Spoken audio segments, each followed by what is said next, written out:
want to say that too loud. Yeah, right.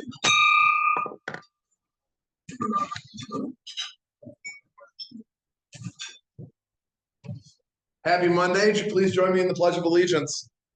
I pledge allegiance to the flag of the United States of America and to the republic for which it stands, one nation under God, indivisible, with liberty and justice for all.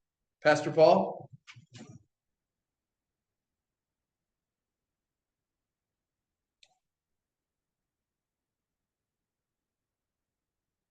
Let us pray. The eyes of all look to you, O Lord, and you give them their food in due season. You open up your hand to satisfy the desire of every living thing. We give you thanks today for the food that we share, for the fellowship of Rotary, for the opportunities to serve. Make us deeply mindful of the objects of Rotary, to promote peace, to fight disease, to provide clean water and sanitation, to save mothers and children, to support education, and grow local economies.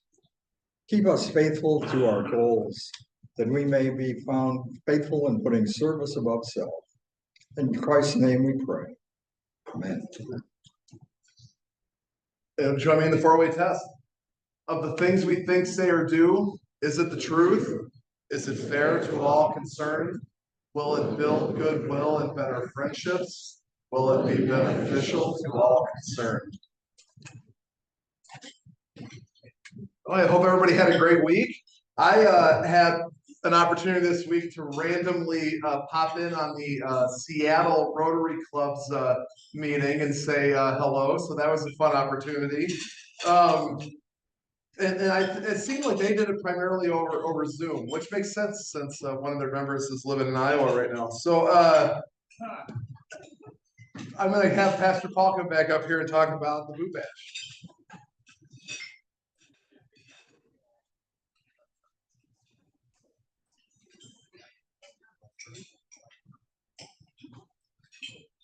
Boot Bash has been talked about once, and now it's coming up pretty quickly. We've been encouraging people to be sponsors, and I hope you have joined me in doing that. And I hope you also think about companies and people in the community who could very well be sponsors that maybe have not in the past. To use our collective wisdom and contacts makes a big difference. So think about that. Ask somebody new to be a sponsor for the Boot Bash. Secondly, we are transitioning to the auction, and there are forms on the table. I would appreciate those being filled out. It gets really interesting at times to fill out an item for the website, but I have no idea what it is or how much it's worth or whatever. Sometimes I think, oh, I'll just put down a value of $50,000 and see if it gets any bids, but that would not be fair. So please fill this out as completely as possible. You can also join me in offering an item for the auction.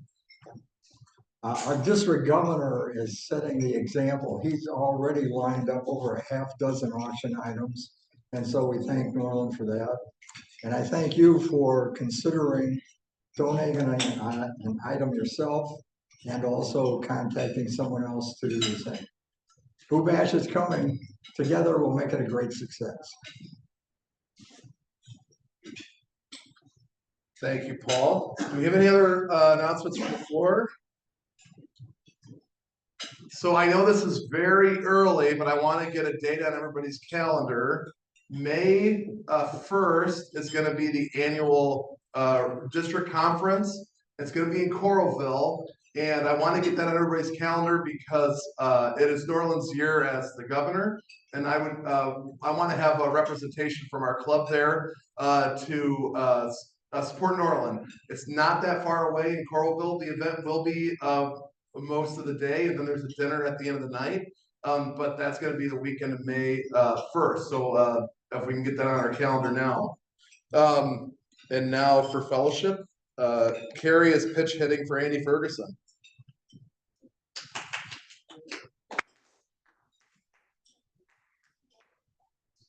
Time.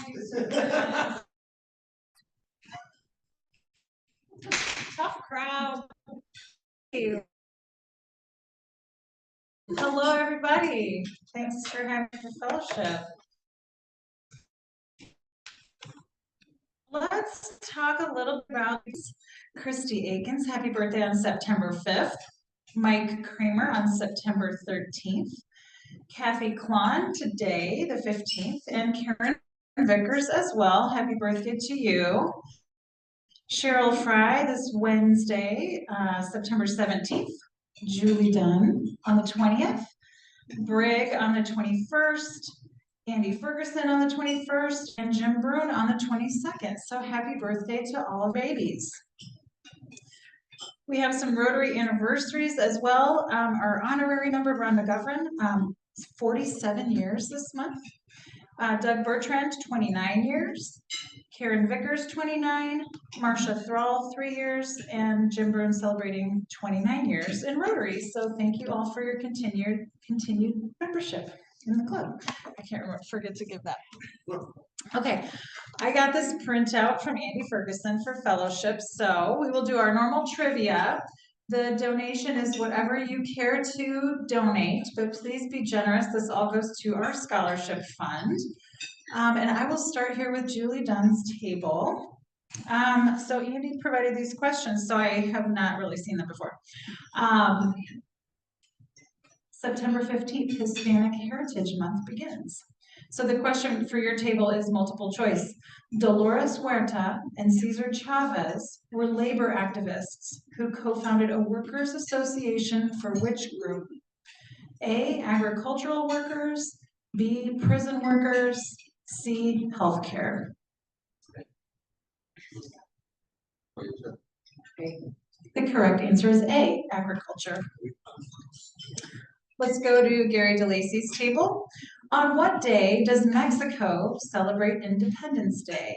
A, May 5th, B, September 16th, C, January 20th.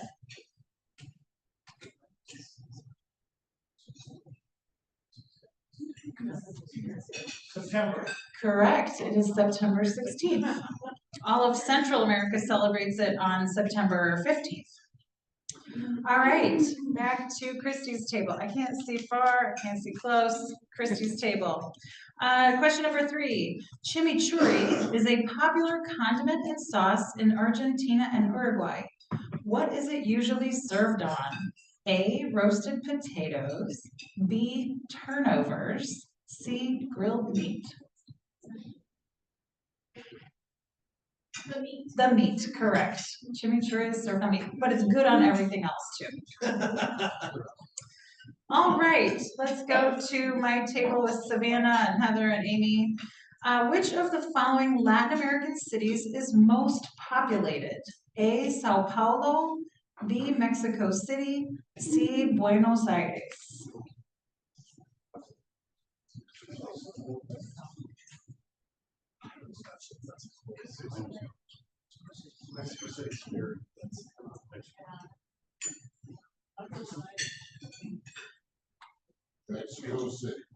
Mexico City is not the correct answer, but Mexico City does have 9 million people. I did have time to look these up because I was curious. So Mexico City, 9.2 million. Buenos Aires has 3 million in the city, and the metro area is 17 million plus. But Sao Paulo is the most populous with 11.5 million and a metro area of almost 21 million people. So you're wrong, but they are all very populated places.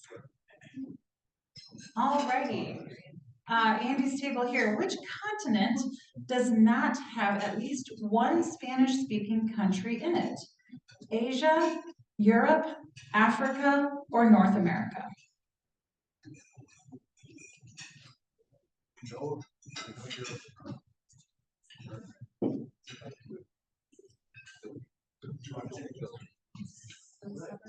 I'd say Africa. That is incorrect. Africa has Equatorial Guinea is a officially Spanish-speaking country, And then in North Africa, especially Morocco and Algeria, Spanish is spoken. Asia does not have a Spanish-speaking country. All right, this is just for everybody for fun. In how many countries is Spanish the official language? 11, 40, 7, or 21?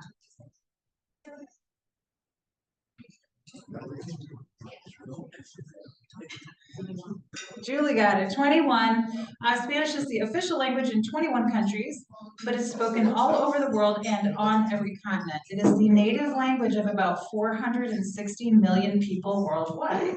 So thanks for your generosity to the scholarship fund. Good day. Sorry, I didn't guess. I apologize. I did not introduce our guests. Chris Smith is here with Mary Beth. Thanks for being here. And then always a warm welcome to Brenda and Richard Diamond visiting from Seattle. Thanks for being here, guys.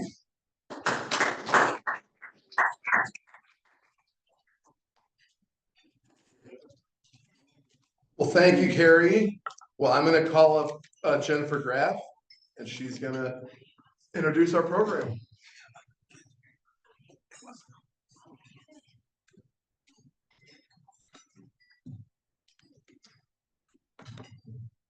Thank you, Amy. One of the responsibilities we have as board member for Bethany and Bridgeview is to do subcommittees. And the subcommittee I'm on was to find a new CEO. So we did a nationwide search. We did we had some fabulous applications, and we got the best person available, and she graciously accepted the job. Her name is Lara Ingram. She started in July, and she will tell you a little bit about these two nonprofit essential programs from the Quad Cities and from Clinton. Please help me welcome Lara Ingram.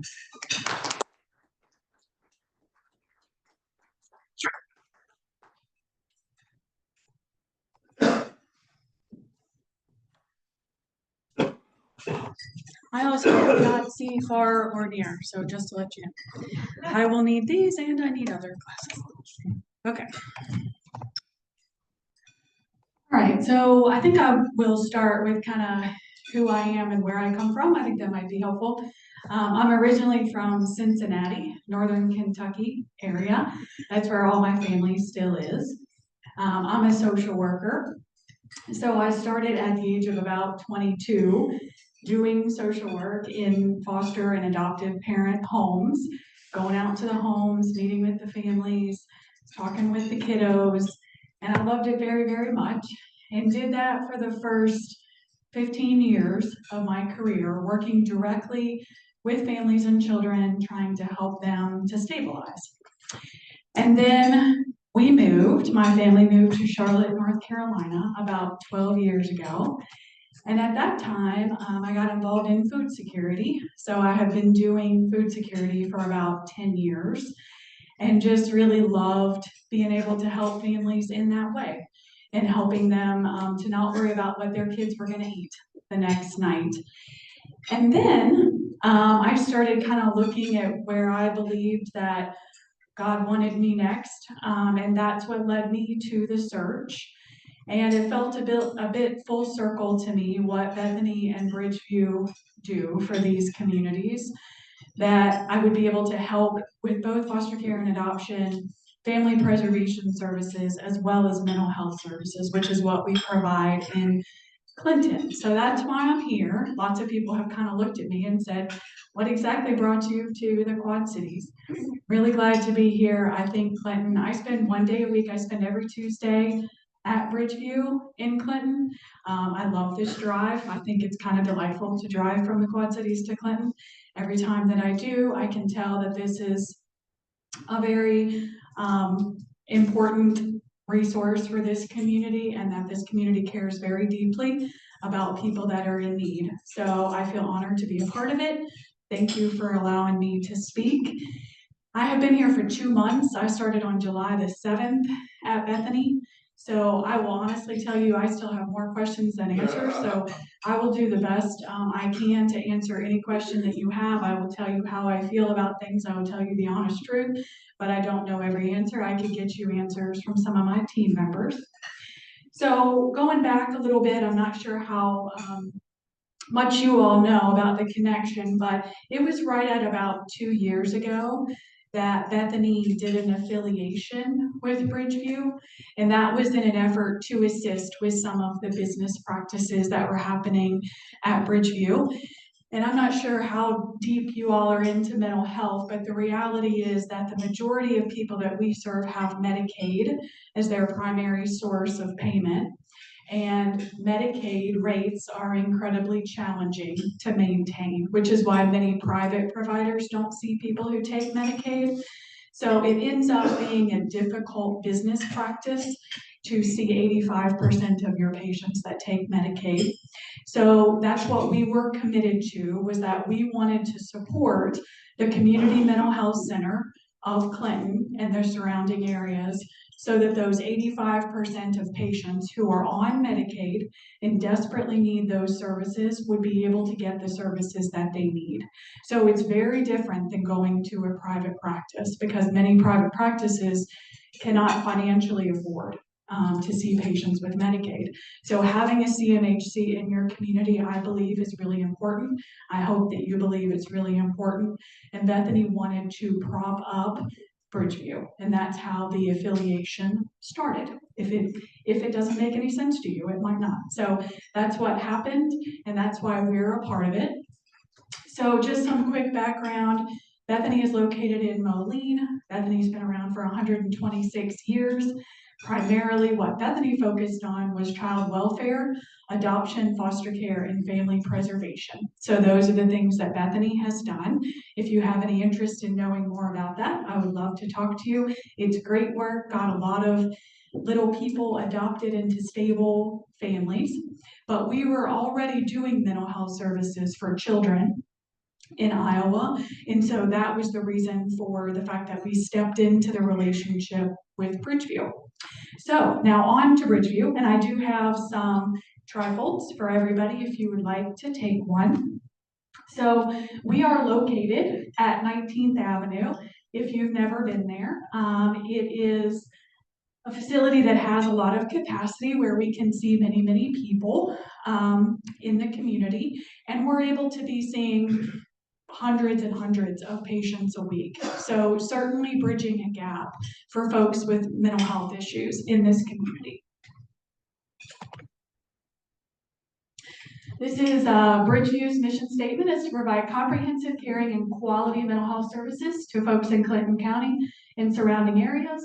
We deliver professional and confidential counseling, treatment, and care for emotional and behavioral problems for children, adolescents, adults, and family. And we have a multidisciplinary team that includes psychiatrists, nurse practitioners, clinical social workers, mental health counselors, nurses, and others that are a part of that team. And my team does do an excellent job of determining what each patient needs.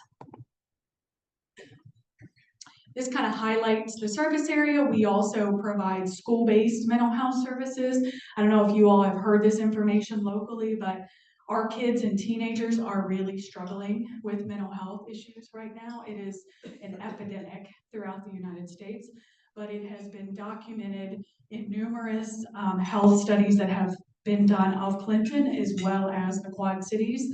Our young people are really, really struggling with depression, anxiety, social anxiety, things that have come from being on social media, things that have come from all the technology that they're engulfed in. So our young people really do need support from a mental health perspective.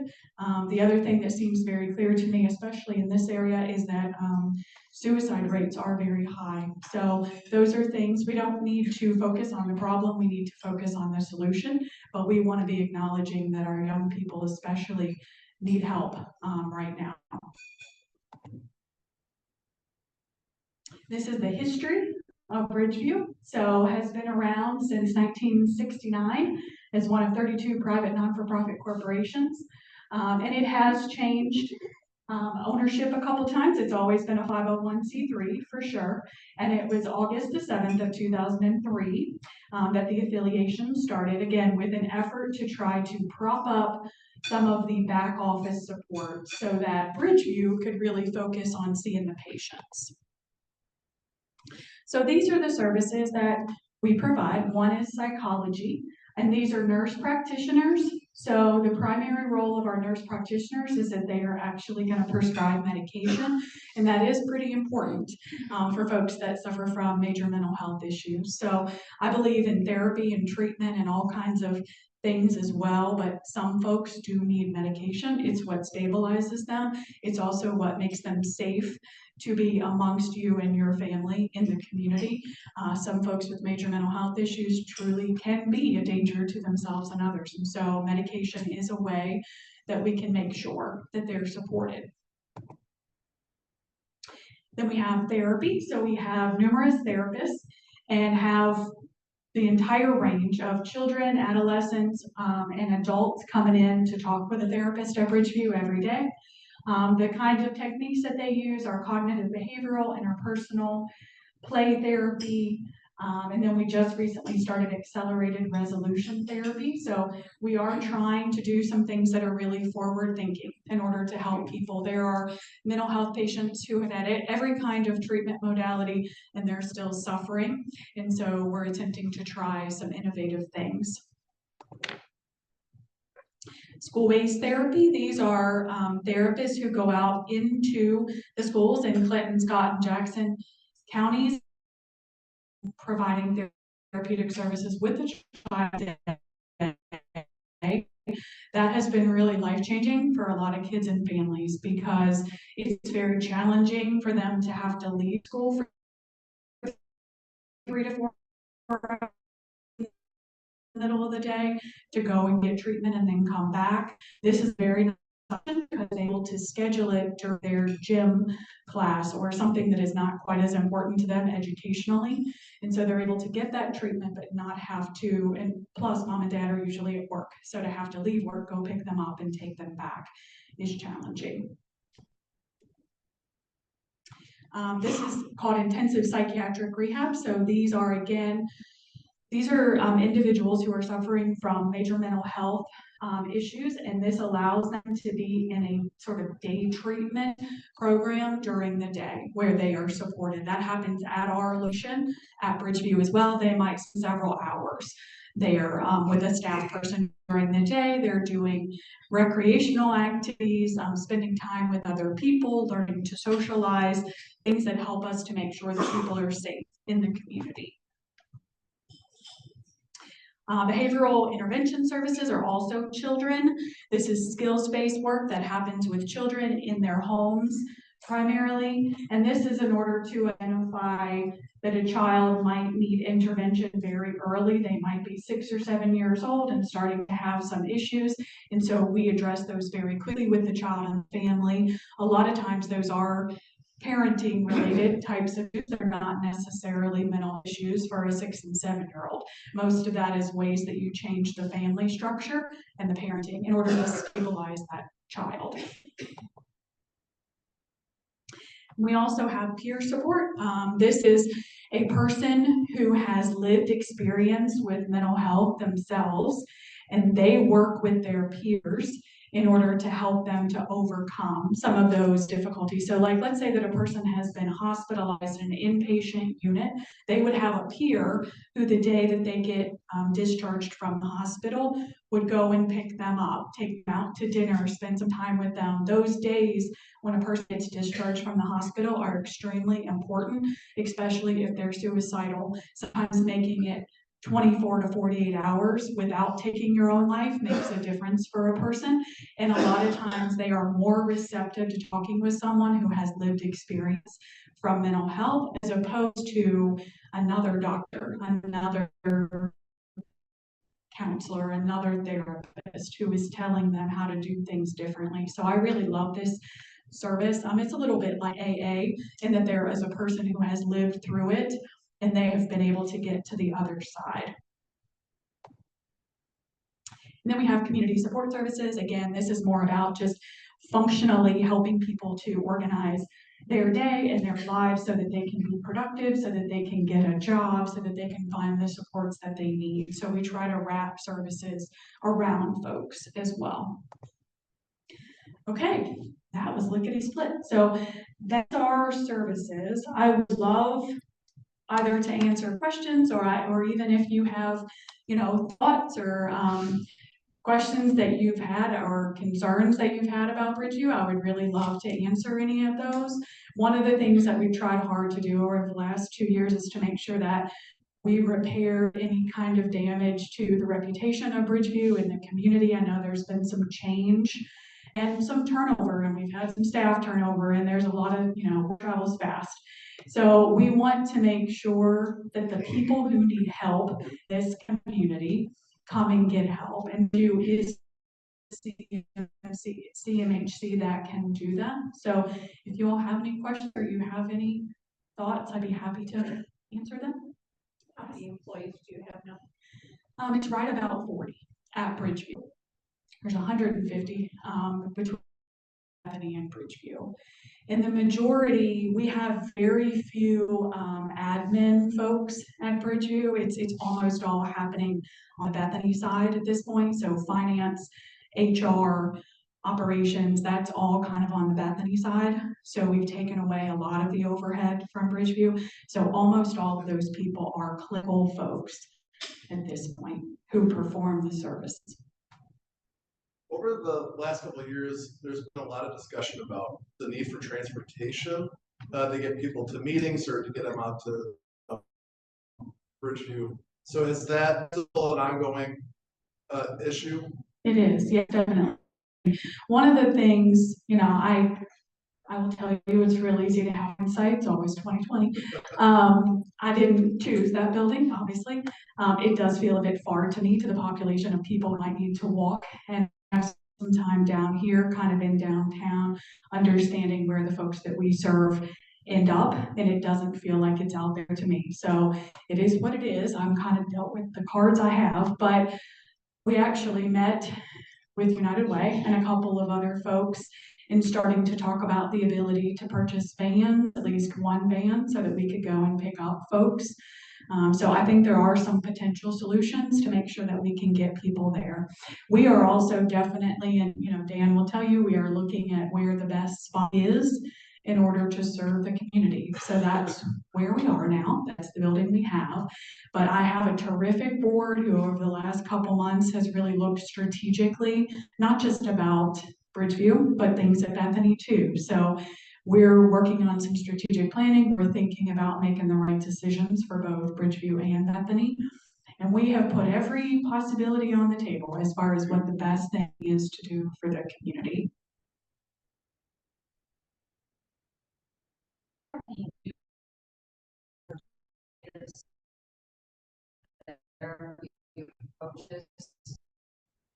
Such as I have Seattle and urban area, they start like connecting. Absolutely. Yes, and Clinton, most of the people that we see are adults, honestly, at Bridgeview. Folks suffering from chronic major mental health issues. So those really are things like schizophrenia and things that are highly complex things to solve. But absolutely looking at sort of new drug studies. I mean, we're kind of looking at what things work differently. Now for children, and we do see kids, school-based, a lot of that is in Davenport and in some other areas. But for school-based kids, what we're really focusing on is multi-systemic therapy, which is really working in the home with the child, with the family structure, just understanding that kids typically don't have mental health issues in a vacuum. So their family system is a part of that, and schools understand that as well. So that's an important piece that we sort of understand if they've had trauma or abuse or neglect. And that's one reason that the mental health aspects of Bridgeview, if we can do a better job of seeing on the Iowa side, we do have a lot of experience with trauma on the Bethany side. We've been seeing kids who have suffered from trauma for 126 years. That's why they ended up in foster care and adopted. So yes, we're definitely looking at the different types of therapy. And the other thing that I would really like to do better, that I feel like Bethany and Bridgeview have not had time to do, is to have better partnerships in the community. So we're not going to be able to do everything. There's no way that we can do everything that our folks need. So we need to be better partners in the community and make sure that we can work possibly with somebody who's doing course therapy or different kinds of things. So we'll be referring out once I know who my partners and friends are in this entire community. There's lots of great people doing good work, and we don't need, to do all of those things. Other questions? Yeah. And you may have said this, and I just missed it, but under the medical model part where you're talking about nurse practitioners, are you interfacing with any psychiatrists as well? We do have a psychiatrist who is our medical director for our team. So he is not on site. He's not the one seeing patients, but he oversees all the nurse practitioners. Is he in the area, or is this something like telemedicine? He lives in Iowa, but not in Clinton. And most of his work that he does with them, he can meet with them by Zoom and things like that. So he does talk with them face to face, but not in person. Okay, so lastly, maybe I'll finish up by just saying we really would love to have involvement from the community. And I know that I came from a world of food security, and it was super easy to have 52 people come in and pack food boxes when you're in food security. It is more of a challenge when it comes to mental health and child welfare because there are some confidentiality issues. Obviously, we can't put a child in front of you who's been abused or neglected, but we will only be successful if we're a part of the community. So we definitely need volunteers. If this is something, if you have a passion in your heart for mental health and you would like to get involved, I'm working very hard every day to identify ways that you could do that. One of those ways is that we absolutely need ambassadors in the community. So I have a teeny tiny team who is really busy trying to see patients, and they want to be out doing all the community events, all the cool things that are happening, but they can't do it. Like they couldn't even be here today because they're seeing patients today. So I don't have outreach people, I don't have marketing people. And so if you are a volunteer who loves to be a part of the community and would be willing to represent us, when there are things like a fair and we have a table and we could give you materials, you don't have to be an expert because you're a volunteer. So you can very definitely say, I'm a volunteer. I'll get you the information. But that is a beautiful way to be able to give back. There are some other opportunities like landscaping. Our building doesn't look all that great. So if by chance you like to do landscaping, we could use some help with that, the outside of the building. We really want to decorate the inside of the building and make it more warm and welcoming. It feels, if you've ever been in there, it feels a bit harsh. It's not a place that you would really want to walk into. So we'd like to have more pictures on the walls and maybe paint the walls beautiful colors and things like that, to have a welcoming space. It's very scary to seek treatment. It's kind of scary to, go to the dentist as well, but we're talking about major mental health issues that people have. They worry about judgment when they walk through the front door. And so we really want to make it a beautiful place where we love people and care about people. And so if you want to volunteer, if you will just call me, you can call me directly, and I will figure out a way for you to help. It might have to be creative for a minute till I get this figured out and get better at it, but we're going to welcome you. We're going to appreciate you. And if you could help me to make sure that we start talking in the community of Clinton about the fact that these are good people who work at Bridgeview. We're taking really good care of our staff. I know there's been some turnover. I acknowledge all these things. I have seen all of them. I have talked to all the people, as many people as I can. I know it hasn't been perfect, but we're getting it figured out. And so I would ask for grace. I would ask for positive community outreach so that we don't want anybody who needs the services to not come in for any reason. That's the goal, is that they get help. And we're there all day, every day to help them. That is all.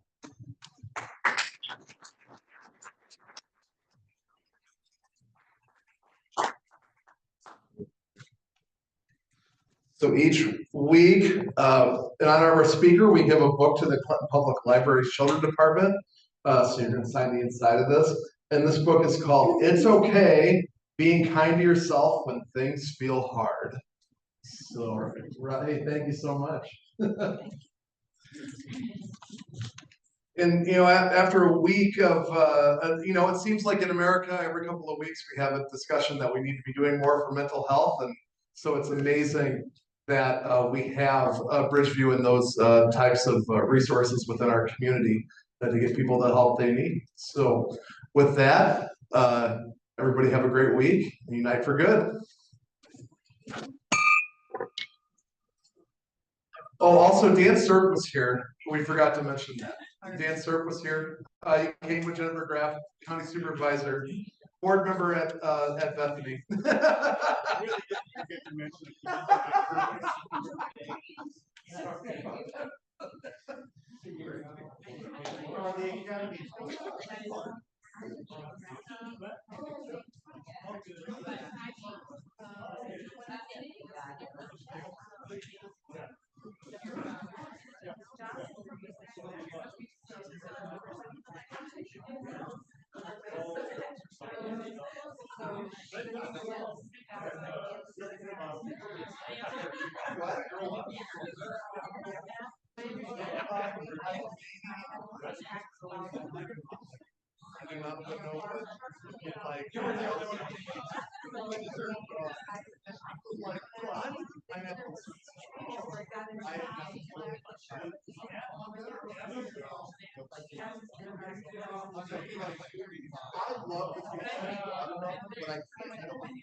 Good, how are you? Excellent. No.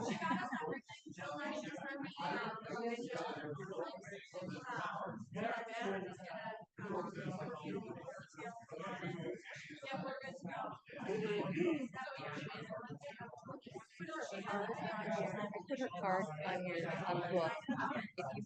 If you have her phone number.